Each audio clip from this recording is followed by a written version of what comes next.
have to train your flesh. Paul said, I train my body like an athlete. I train my flesh like an athlete. Paul লিখিছিলে যে মই নিজৰ শৰীৰক training দিও। মোৰ আত্মাটো নিখুঁত হৈ গ'ল যিছু গ্ৰহণ কৰাৰ পাছত, কিন্তু আবেগ এতিয়াও দুষ্ট হৈ আছে, শৰীৰ এতিয়াও দুৰ্বল হৈ আছে।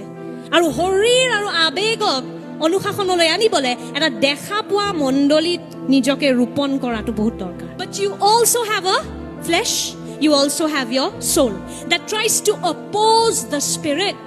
And in order to tame and discipline the flesh, we also need a physical representation of that invisible church.